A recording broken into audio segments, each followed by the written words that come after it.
বাঙালির সঙ্গে পুরীর জগন্নাথ দেবের টান বহু বছরের পুরনো।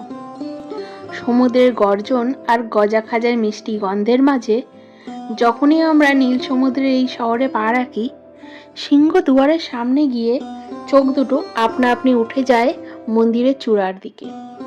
সেখানে পথ করে উঠছে চেনা সেই লাল হলুদ পতাকা, আর তার ঠিক নিচেই শোভা পাচ্ছে এক বিশাল ধাতু নির্মিত চক্র।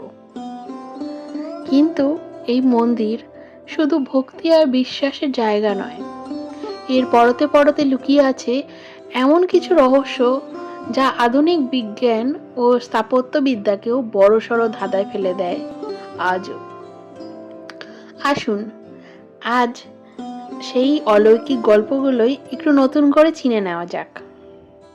সবচেয়ে প্রথমে চোখ রাখা যায় মন্দিরের সেই পতাকার দিকে, যাকে ধর্মীয় পরিভাষায় বলা হয় পতিত পাবন বানা।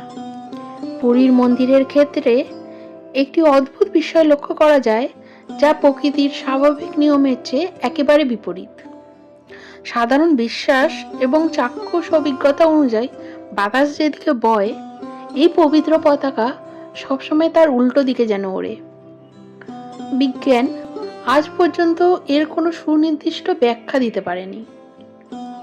তবে শুধু এই অলৌকিক ওড়াই শেষ নয়, এর পেছনে লুকিয়ে আছে এক কঠিন নিয়ম আর চরম জীবন ঝুঁকি। বহু বছরের পুরনো নীতি মেনে প্রতিদিন নিয়ম করে বিকেলের মন্দিরের চূড়ানা সেবকরা কোনো রকম আধুনিক সুরক্ষা কবচ ছাড়াই খালি পায়ে প্রায় 214 ফুট উঁচু মসৃণ মন্দিরের দেওয়ালে চড়ে চূড়ায় ওঠেন। সেখানে গিয়ে প্রতিদিনের পুরনো পতাকা বদলে নতুন পতাকা বাঁধা হয়। বংশানুক্রমিকভাবে চলে আসা এই প্রথার পেছনে লুকিয়ে আছে এক অমোঘ বিশ্বাস।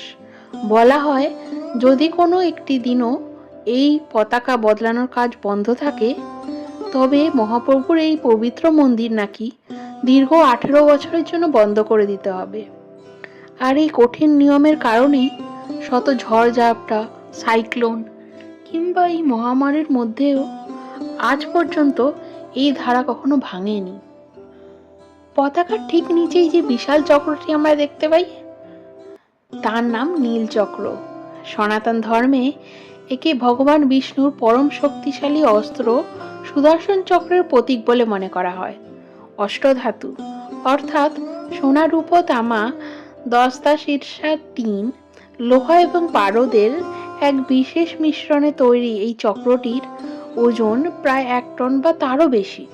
ভাবুন তো, আজ থেকে প্রায় 1000 বছর আগে দ্বাদশ শতাব্দীতে যখন কোনো আধুনিক ক্রেন, হাইড্রোলিক লিফট বা বৈজ্ঞানিক যন্ত্রপাতি ছিল না, তখন এত বিপুল ওজনের একটি ধাতুর চক্রকে 218 ফুট উঁচুতে কিভাবে নিখুঁতভাবে তোলা ও বসানো হয়েছিল,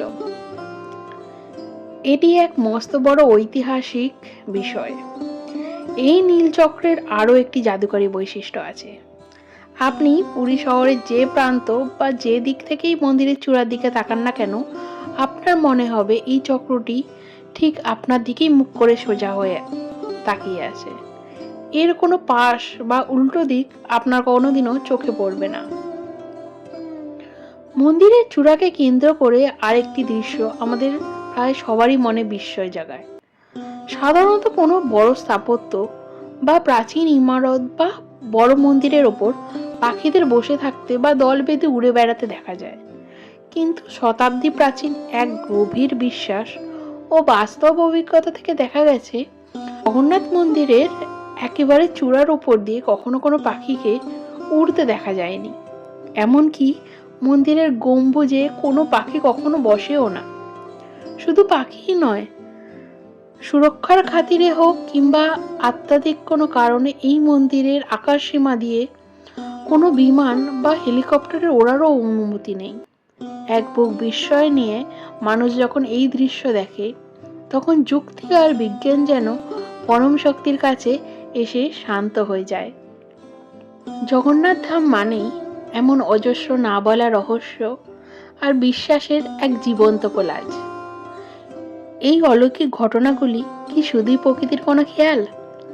প্রাচীন স্থাপত্যের জাদুকরী কৌশল, নাকি সত্যি এর পেছনে রয়েছে মহাপ্রভুর কোনো দৈবলীলা? পুরীর মন্দিরে গিয়ে আপনার অভিজ্ঞতা কেমন ছিল, কিংবা এই রহস্যগুলো নিয়ে আপনার মনে কি ভাবনা আসে? কমেন্ট বক্সে জয় জগন্নাথ লিখে অবশ্যই জানাবেন। গল্পটি ভালো লাগলে নিজের আপনজনদের সাথে শেয়ার করতে ভুলবেন না কিন্তু। জয় জগন্নাথ, ভালো থাকবেন।